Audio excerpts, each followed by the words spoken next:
Se to je moglo biti tudi zahtevno, ne? Se to si prej tudi omenila, da kako sta sploh izbrala, kako ste izbrali ta pravega proizvajalca?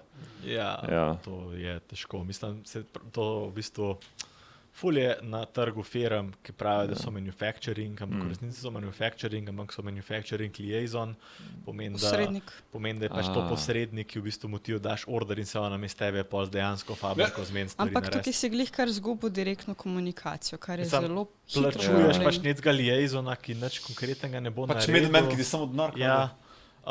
Kakšni so lahko useful, ne poznam sicer takih, ampak mi smo... ampak čistko je, da za nas vsaj osebno nam je pač ful bolj sede, da se dejansko s fabriko. Dejansko z ovim človekom, ki tam kalupe dela, pogovarjam, pa mi on pove, kaj je možno in kaj ne. Malo nam tudi tle prav pride, da sta oba azijske študije, pa tudi malo razumeta, ker je drugačna kultura, pa pristop v biznis toku. Hiter disregardamo to, ja, ampak pač dejansko pomaga, da sva študirala leta in leta pač azijsko družbo. In pač malo veva, kako ekonomija tam gre, kako negotiationi tam zgledajo. Drugač, kaj je mogoče res prednost posrednikov, je, da so one-stop shopi. Ja. Ker že sam za našo igro rabiš plastiko, rabiš karton, rabiš printati knjigo, rabiš narediti karte, rabiš narediti škatle. Škatle v Evropi je ful težko, da rečeš. Izjemno drage. In mi imamo neverjetno srečo, da smo uspeli dobiti neposreden kontakt podjetja, ki nam naredi vse to na istem mestu. Ja, oni so dejansko... Da imamo dejansko one-stop shop brez posrednika. Ja. Naš manufacturer dejansko ima tako 5 fabrik, ker delajo svašta. Se pravim, delajo, da reč tudi za anime figure, vse od tega do po moje nekih avtodelov, pa ne vem kaj vse. Tukaj bi mogoče še omenila, da to niso ta prvi manufacturer, s katerim smo šli. V bistvu je tretji, se mi zdi. Doskrat je bilo tako, da smo bili razočarani ali pa enostavno pač res smo hoteli narediti take figure, kot so. Se pravi, da so kvaliteten material, da se ne lomijo hiter, ampak pač se pravi tudi, da je cena v redu, pa vse. V glavnem, da gre skozi in da mi to lahko deliveramo, tako kot smo obljubili v najvišji kvaliteti, kot se da. Načeloma tega standarda še ni bilo, tega materiala še ni bilo, tako da so ga oni za nas naredili. In da so oni bili pripravljeni iti s tem, da so pač oni se to naučili. Da so oni v nas upanje pač tudi dali, mislim, zaupanje, pa v bistvu oni so nas kontaktirali. Za njih je bilo tudi rizika. Ja, so vas kontaktirali. Ja, zelo zanimivo. Kakšne prepreke, mogoče pri komunikaciji ali pa nasplošno, kakšne prepreke so največje pri proizvodnem delu igre? Ful je treba biti jasen, kaj hočeš, ne smeš se z vsem strinjati. Mislim, ne smeš zdaj tudi forsirati nekih stvari, ki ti oni jasno argumentirajo, da niso mogoče. Treba je racionalno pogledati, se pravi, koliko neka stvar stane za narediti in to potem tudi ovrednotiti, koliko se ti splača neko stvar delati, da ne greš prehiter v neke drage materiale. Recimo kovina je zadnje čase izjemno draga. To se ne splača dajati. Neopremske podloge so grozne za logistiko, recimo, take stvari imaš malo. Zato, ker so čudne oblike pa zelo težke glede na volumen. Sam shipping problem, naš drugega.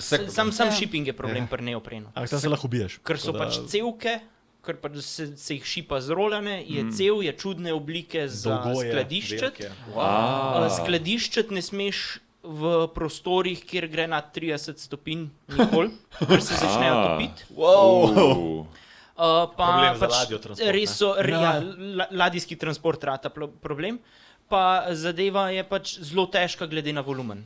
Ker je zelo gost material. Se pravi, je shipping kar naenkrat zelo drag za backerje, recimo na Kickstarterju. Kak je zdaj za shippingom? Se je kaj umiril, je kaj lažji, pa cena papirja, pa to, materiali? Mi smo recimo deliverali to prvo Kickstarter v ta najhujšem času, se mi zdi.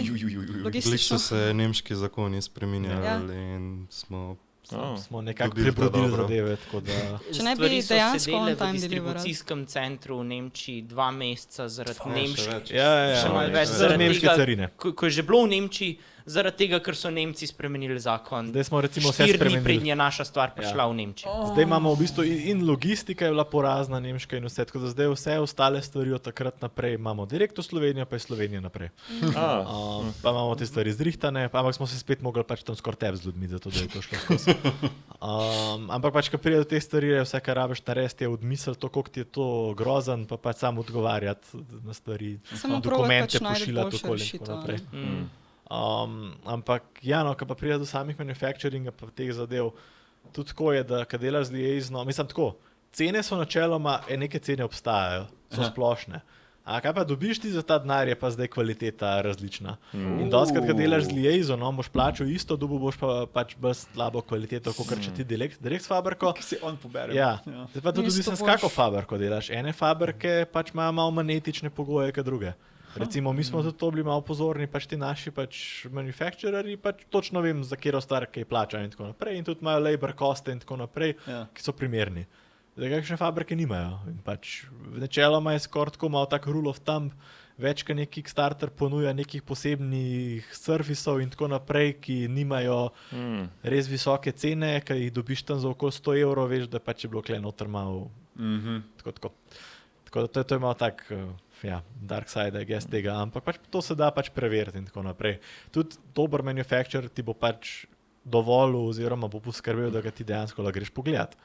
Mi sicer nismo šli, smo imeli sicer skoraj zmeri live call z njimi, tako da to ni bil problem, ampak recimo preden bo manufacturing Northern Winda, bomo verjetno bo šel kdo od nas na Kitajsko v fabriko pač pogledati stvari.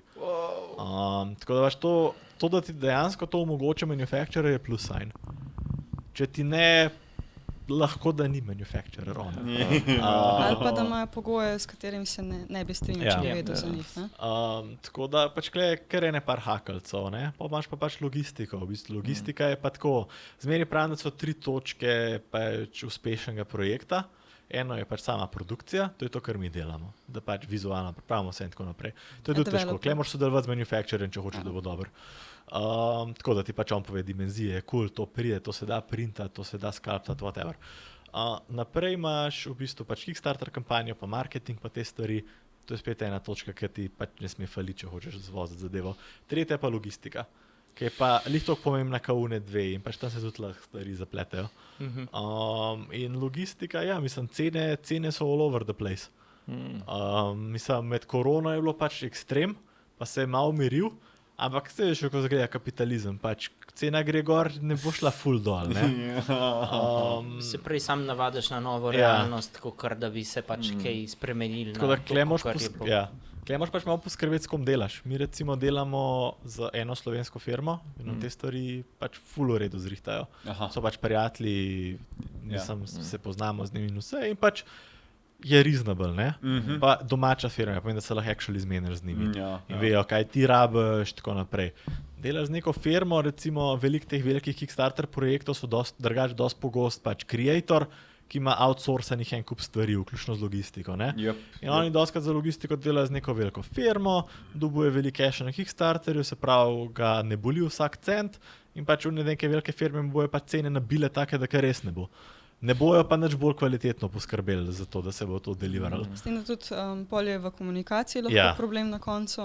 Recimo, mi lahko direktno odgovarjamo strankam, vemo točno, kaj se dogaja, vemo točno, kje je tvoj paket, tudi iz zunaj Kickstarterja. Medtem, če ti to vse daš v roke nekomu, ki ga ti ne poznaš, tvoja stranka ti bo pogosto prišla do tebe preko maila obupana, ne odgovarjajo mi, kaj lahko naredimo, jaz svojega paketa še z njim. Kje je moj paket? Najboljše je, ker smo pa mi na koncu kot publisher tisti, ki je odgovoren za stvar. Ne, ok, pošiljamo. Isto tudi zanimivo, to je isti problem na Kickstarterju. Če gre kaj narobe, ti odpravijo dobesedno tiket. Pa čakaš tudi po en teden, da ti odgovorijo. Kickstarter je nesposoben, kar se tiče tega. 3 dni rabiš čakati na odgovor. To smo že večkrat ugotovili. Očitno od vizualne predstavitve do logistike Kickstarterja. To je zlomljen na velik delih. Ampak še vedno služijo, jim je vseeno po pravici. Ker imajo nekako monopola, ne, v svojem prostoru. To, kar smo prej govorili, prvi so bili. Exactly.